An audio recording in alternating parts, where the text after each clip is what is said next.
बिल्कुल वसीम साहब, ये जो अगर हम दुनिया की तमाम बड़ी टीमों का जायज़ा लेते हैं, मतलब इंग्लैंड को देख लें, उनका जो ओपनिंग पेयर है, अगर हम इंडिया को देख लें जो उनका ओपनिंग पेयर है, या हम किसी भी और अच्छी टीम को, साउथ अफ्रीका को देख लें जो उनका ओपनिंग पेयर है, यहाँ पर आपको लगता है कि कोई ज़ाती खिलाड़ी का कुछ ज़ाती हदफ है, उसको वो महफूज करने के लिए, उसको बरकरार रखने के लिए कहीं ना कहीं कुछ और चीज़ करते हुए, कॉम्प्रोमाइज़ करते हुए नज़र आता है? अगर जॉस बटलर को देखते हैं तो उन्होंने एक ओवर में जितने रन्स यूएसए के ख़िलाफ़ निकाले, फिर रोहित शर्मा को देखते हैं तो एक ओवर में उन्होंने मिचेल स्टार्क के ख़िलाफ़ कितने रन्स निकाले।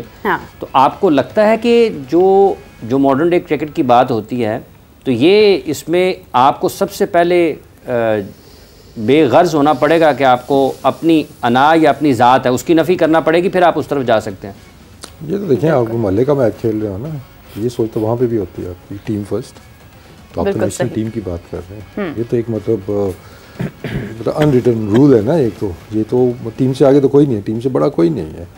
तो अगर ये कल्चर ऐसा है, कोचेज़ अगर ये समझते हैं, ये टीम के साथ लोग ऐसे हैं जिनको समझ आती है, तो जैसे सोहेल ने भी बात की ना, देखें सिलेक्शन कमेटी, अब ये नहीं कि मैं डिफेंड कर रहा हूँ कि मैं खुद सिलेक्शन कमेटी में था, जो सिलेक्शन उसमें था, आप एक सर्टन लेवल तक आप कर सकते हैं कि आपने प्लेयर भेज दी, अब वो नहीं खिला रहे, आप इधर बैठ के आप ज़्यादा से ज़्यादा अपने बाल ही नोच सकते हैं। अब उसमें क्या है कि एक पेज पे होना ज़रूरी है, जिसने कहा, और उसके बाद उस पर चलना भी ज़रूरी है कि ये नहीं कि सिलेक्शन के टाइम पर हमने ये 5 लड़के लेके जा रहे हैं, इनको हम चांसेस देंगे, उधर से आप ऐसी वापस लेके आ गए, या एक आध मैच की। जो बटलर को आउट होने का खौफ नहीं है, जॉस बटलर को, रोहित को आउट होने का खौफ नहीं होता?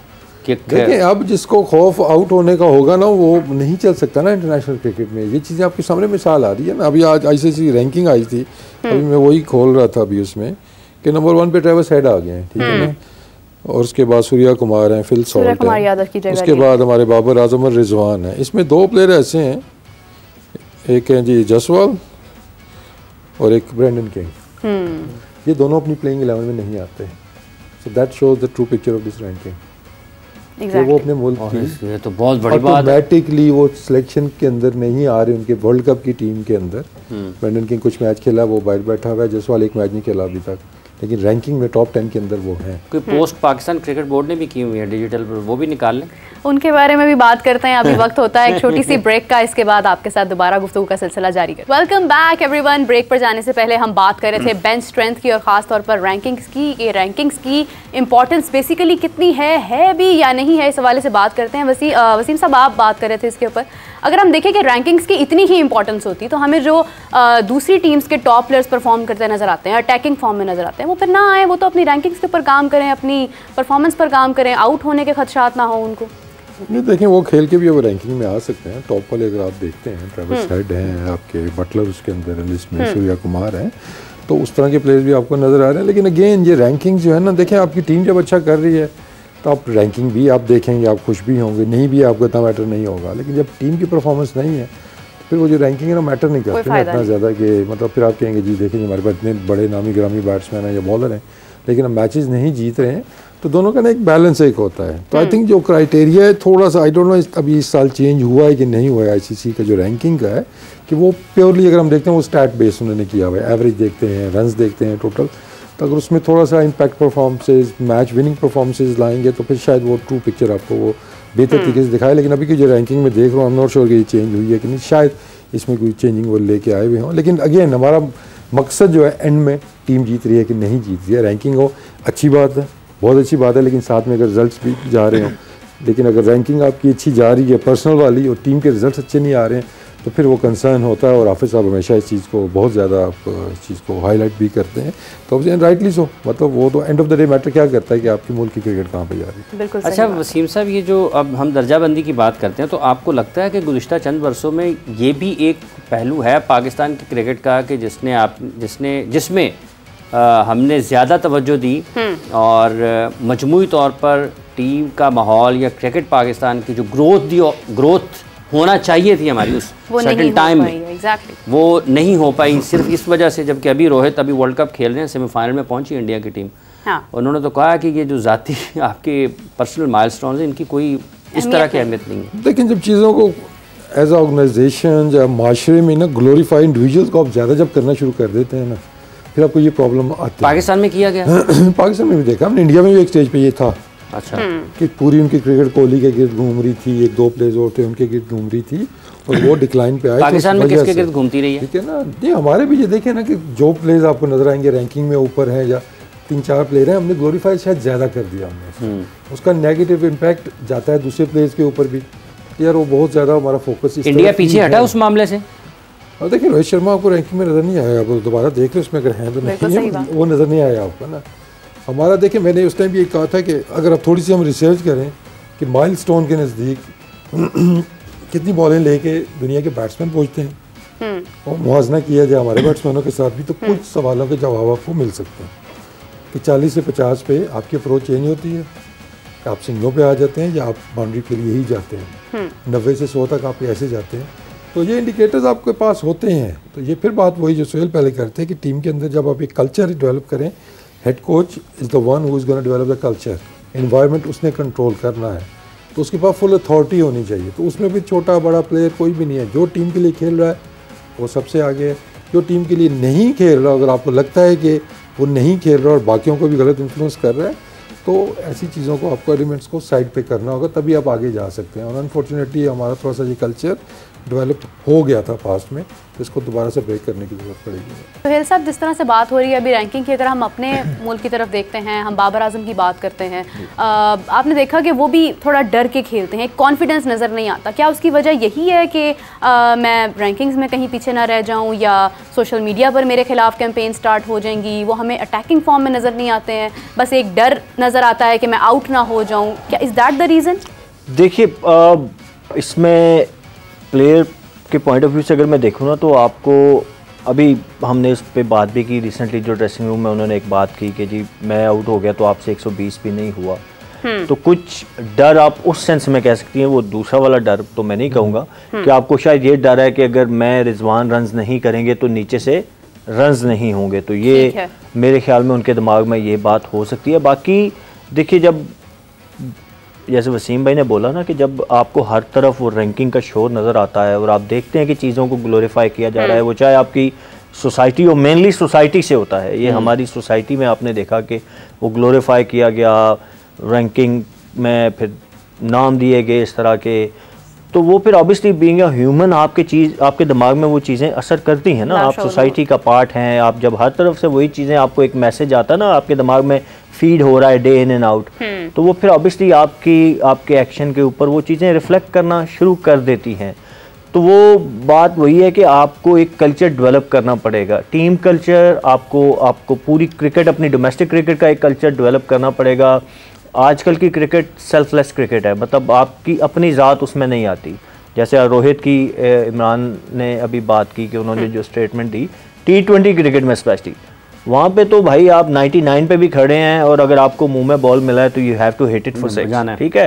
वो आजकल की क्रिकेट की डिमांड है ये, टीम कम्स फर्स्ट। हाँ, अगर आपका 100 आप करें, ज़रूर करें, वो टीम को जितवाने में हेल्प कर रहा है तो फेयर इनफ, अच्छी बात है। आप माइलस्टोन्स अपने रखने चाहिए। मैं खुद इस चीज़ का हमेशा से खुद मैं अपने भी रखता था कि माइलस्टोन, अगर मैं कोई टूर्नामेंट खेलने जाता था, आप बेशक वो अचीव कर सकें ना कर सकें, बट एक अपने लिए एक टारगेट, एक मंजिल आप अपने लिए सेट करते हैं, गोल सेट।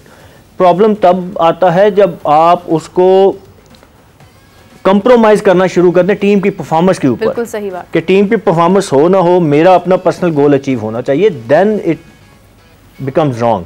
अगर आप टीम कम्स फर्स्ट देन आपका गोल है तो फेयर इनफ, ठीक है। और वो देखें, अगर आप टीम के लिए खेल रहे हैं और अपना गोल भी अचीव कर रहे हैं तो वो ऑब्वियसली विनिंग कॉज का भी वो बन रहा होगा, टीम को जितवाने में आप रोल प्ले कर रहे होंगे। बट जब आप अपना रोल या अपना वो जो आपने एक मंजिल सेट की है, अपना एक जिसको आपने अचीव करना है गोल, उसको सामने रखेंगे और टीम को कंप्रोमाइज करना शुरू कर देंगे, वो चाहे रिजल्ट्स हैं या मैं बैटिंग की बात करूं, बॉलिंग की बात करूं, मैं अपनी विकेटें लेने के लिए मैं कहूं जी मुझे मार पड़ रही है, कोई बात नहीं, मैं 40 रन देके 3 विकेटें ले लूं, बिल्कुल सही तो बात। वो गलत है। मैंने हमेशा अपना हर टूर्नामेंट जो मैं खेला, मैं गोल सेट करता था। अचीव हर उसमें नहीं होता, आप हर टूर्नामेंट के बेस्ट बॉलर नहीं बनते, ना बेस्ट बैट्समैन बनते हैं, बट एटलीस्ट आपकी एक मंजिल होती है, उसकी तरफ आप कोशिश करते हैं। प्रॉब्लम सिर्फ यही है कि वो मंजिल आपकी जो है ना, वो आपकी टीम को हर्ट ना करे, दैट्स द प्रॉब्लम। अच्छा वसीम साहब, अभी चूंकि ज़ाती कारकर्दगी के हवाले से बात हो रही है ना, ये खराबी कहाँ से शुरू हुई आपके ख्याल में पाकिस्तान के क्रिकेट में? अगर हम थोड़ा पीछे चले जाते हैं जब 90s में या उससे पहले की, मतलब पाकिस्तान के लिए जो जारहाना अंदाज से उस वक्त टीम में खेला करते थे, वो सईद अनवर साहब खेला करते थे, वो तो 94 में भी छक्का लगा देते थे, 96 में भी चौका लगा देते थे, तो उनके सामने भी 100 होता था ना उस वक्त। ठीक है, ये कहाँ से, किस वक्त से आपको लगता है कि ये वाली चीज़ ज़्यादा शुरू हुई है कि वो रुक जाएं या अपनी कारकर्दगी या अपने 100 को देखना शुरू कर दें? देखिए, अगर आप लेट 90s या अर्ली 2000 की भी बात करते हैं ना, उस टाइम डिफरेंट क्रिकेट है, उसमें टाइम 50 ओवर के मैच थे। अगर हम वाइट बॉल की बात करते हैं तो 250 पे आप मैच जीतते थे, 230 के ऊपर आप मैच जीतते होते थे। तो उसमें तो आप कह सकते हैं गेम की डिमांड ही यही थी कि 120 बॉलों पे अगर किसी ने 70 करके मैच जिताया या 100 बॉलों पे 60 किया, मैच आप जीते हुए हैं, तो क्राइटेरिया आपका मैच विनिंग है। क्राइटेरिया मैच विनिंग है। अब उसमें स्ट्राइक रेट 70 रिक्वायर्ड है, 60 रिक्वायर्ड है या 150 रिक्वायर्ड है, वो आपने मीट करना है। लेकिन फिर बाबर और रिजवान की ओपनिंग पेयर पे भी तो पाकिस्तान मैच जीता है ना, अगर ये उसका क्राइटेरिया है तो। नहीं, देखिए, हम बाबर रिजवान की हम इंडिविजुअली तो बात भी नहीं कर रहे ना, एक ओवरऑल जो हम बात एक कर रहे हैं ग्लोरीफाइड होने की बात है कि हम समझते हैं जी। मैं भी कह रहा था कि अभी भी इस वर्ल्ड कप के अंदर बाबर रिजवान की ओपनिंग को नहीं छेड़ना चाहिए था हमें वो चीज़ें छेड़ी जिसकी वजह से शायद वो जोड़ी भी नहीं चली, वहाँ पे जाके फिर तोड़ना पड़ा उसको जाके ड्यूरिंग द वर्ल्ड कप भी, वर्ल्ड कप से पहले भी हमें तोड़ा। तो ये तो टेलर मेड सिचुएशन थी हमारे लिए, ठीक है ना। हम जो बात करते थे कि जहाँ पे हाई स्कोरिंग मैचेस होंगे वहाँ पे इनको थोड़ा सा तेज़ खेलना होगा, या वहाँ पे आप शायद आप चेंज भी कर सकते हैं एक प्लेयर बीच में ला के, लेकिन वो कोई भी कामयाबी हमें उस चीज़ की उस तरीके से मिली नहीं है। तो लेकिन वो ग्लोरीफाई देखें अब, मतलब रिजवान और बाबर की जो फेमस जोड़ी सबसे ज़्यादा फेमस कहाँ से हुई? जब हम इंडिया से मैच जीते 10-152, ठीक है, तो वो अभी तक लोगों को याद है। आसिफ अली ने भी मैच जिताया, वो लोग भूल गए, ठीक है। उन्हें अफगानिस्तान के अगेंस्ट जिताया, वहीं पे वो भूल गए आप। उसके बाद उन्हें इंडिया के अगेंस्ट ही मैच जिताया। नॉर्मली कहा जाता है ना कि इंडिया से भी एक मैच जिताएं तो आप 5 साल आपका कैरियर बन जाता है। वो क्यों टीम से अंदर बाहर होना शुरू हो गए, प्लेइंग 11 से ड्रॉप होते होते फिर वो फेड अवे हो गए। तो एक वो थोड़ा सा कल्चर, जब देखें अब जब ऊपर एक क्राइटेरिया जी कि आप ने रखने हैं प्लेयर ऐसे कि आपकी एवरेज मैटर करती है, लेकिन नीचे वालों के लिए फिर वही फार्मूला आप अप्लाई करते हैं, प्रॉब्लम वहाँ पे आती है कि जी वो भी इतना ही कंसिस्टेंट हो, उनकी भी एवरेज उतनी हो, अदरवाइज 2 मैचों के बाद कभी आंसू ड्रॉप हो जाता है, कभी आपका खुश दिल ड्रॉप हो जाएगा, जो भी नीचे खेल रहे थे वो ड्रॉप हो जाते थे। तो फिर वहाँ पे हाई रिस्क क्रिकेट वो खेल रहे हैं, तो उनको एक तो प्रॉपर रन उनको भी मिलनी चाहिए। और जब ऊपर भी आप ये ट्रेंड चेंज करेंगे, ये नहीं है कि आप जी अब रिजवान और बाबर जी अगर 200 करना है, मतलब एक टूर्नामेंट है या कोई सीरीज़ है, 5 मैचेस हैं जी, 200 प्लस वाले रन होने हैं, तो ऑब्वियसली आपने 60-70 रन करने हैं आपने उसमें पावर प्ले के अंदर, उसमें स्टेप अप इनको करना होगा। आउट होते हैं उसमें कोई मसला नहीं है, आप इनको नंबर ऑफ मैचेस तो फिर भी आप देखेंगे ना कि यार वो अपने थोड़ा कंफर्ट जोन से बाहर निकले हैं, तो उनको कंसिस्टेंट मौके ऊपर भी मिलने चाहिए और फिर नीचे वालों को भी मिलने चाहिए। टीमें सारी इसी तरह डेवलप हुई हैं, किसी ने नहीं तो आज तक मैक्सवेल कब का टीम से बाहर हो गया होना था। फिल सॉल्ट को देख लें, वो आता ही नहीं था टीम के अंदर। फिर अगर आप वो देखें जी कि इनकी एवरेज मतलब ठीक है ना, अभी भी आई थिंक इफ्तिखार के आप स्टैट्स देखते हैं, ऋषभ पंत से बेहतर स्टैट्स हैं उसके, स्ट्राइक रेट भी बेहतर होगा उसका, एवरेज भी बेहतर होगी। लेकिन हम क्या कर रहे हैं उसके साथ, हम उसको कहाँ पे बैटिंग करवा देते हैं, वो उसको नीचे से उठा के ऊपर ले गए, हम ऊपर से नीचे ले गए, हम ऊपर से बिल्कुल जाके नीचे ले गए हैं, ठीक है ना। जो ऑस्ट्रेलिया वाला वर्ल्ड कप था हमारा इंडिया के अगेंस्ट जो मैच था, अक्षर पटेल खेले थे वो मैच शायद, कौन से वाला? पाकिस्तान इंडिया का मेलबर्न वाला, हाँ जी, जिसमें इसने रन्स किए थे, वही वहाँ से टर्न हुआ था मैच पाकिस्तान इसको छक्के मारे थे इसने, इसी को मारे थे ना, अक्षर पटेल को मारे थे। हमने क्या किया जब अक्षर पटेल इस दफ़ा आया, हम इसको 8वें पे ले गए, हमने बॉलिंग ऑलराउंडर को भेज दिया। तो फिर वो मतलब या हमारी मेमोरी वो है या हमारा ट्रस्ट नहीं है प्लेयर के ऊपर, ये तो एविडेंस है ना आपके सामने, मैचअप आपके सामने, हम क्रिकेट नहीं फिर खेल रहे ना, हाँ कि आपके सामने एक मैचअप है कि स्पिनर लगे हुए हैं यहाँ पे, उसको मसला आता है थोड़ा रिस्ट स्पिनर से, जो कि था ही नहीं। रिस्ट स्पिनर होगा तो मैं भी कहूँगा जी इफ्तिखार को भी ना भेजें, राशिद के 2 ओवर है निकल जाएं, या कोई और लेग स्पिनर है जिसके निकल जाए। लेकिन उसके ऊपर भी डेवलप क्यों नहीं किया? एक सवाल ये भी पैदा होता है कि अगर हम फिल सॉल्ट का आपने जिक्र किया, इवन एलेक्स हेल्स का जिक्र कर लें, या दुनिया के और बैटर्स का भी जिक्र कर लें, तो स्किल्स तो डेवलप हुई है ना वक्त के साथ साथ। सर 8वें नंबर पे जाके आपकी स्किल क्या मतलब वो शो क्या करे आपको? मैं इफ्तिखार पे मैं इसलिए कि मुझे पता है उस पर छुरी चलेगी अभी, कि उसको एकदम से ना वो जो होता है ना कुर्बानी का बकरा, उसी ने बनना है, मुझे लग रहा है उसी को बनाएंगे जी। देखें इसने कुछ नहीं किया, जैसे कैच छोड़ दी है, आपने किस नंबर पे खिलाया। फिर मैं कहूँगा कि आपके पास अल्टरनेट है उसका इस टाइम पे, और अल्टरनेट भी आप उस टाइम पे डिसाइड करते हैं जब आप कहते हैं यार इसको हमने फेयर रन दिए, प्रॉपर चांस दिए हैं, सही नंबर पे बैटिंग कराई है, इसको मौके मिले हैं, सिचुएशंस मिली है, नहीं डिलीवर कर सका, अभी तो बहुत ज़्यादा क्वेश्चन मार्क होंगे अगर आप ड्रॉप करते हैं। तो अगर मैं एज एनालिस्ट देखता हूँ इस चीज़ को, हाँ भाई कितनी दफ़ा इसको मतलब आपने खिलाया 4 नंबर पे या 5 नंबर पे, या कितनी दफ़ा आपने बॉलर्स को इससे आगे भेजा है, तो इसका जो मेंटल स्टेट होगी उसके बाद वो किसी ने सोचा उस बारे में कि वो क्या सोच रहा होगा। वो आप डग आउट में नज़र आ जाती नहीं चीज़ें कई दफ़ा कि अब मतलब सुहेल का नंबर है और एकदम से मैं वहाँ पे कहूँ जी हाफिज़ साहब आप चले जाएं, उसके बाद मेरे को आप बैटिंग करने चले जाओ, ये पैड की इधर ही बैठा। और वो तो सुना वो कहते भी कहेंगे यार जब 4 ओवर रह गए माड़ा सानू भेज दें, जाओ सारा कुछ करो। हाँ तो राइटली सो, इसमें मतलब वो तो नहीं है ना कि लोग कहते फिर वही है कि इसमें वैसे आपने या सुना तो कभी ना कि आपकी टेक्निकल हो कभी क्या चीज़ आपने सुना कभी?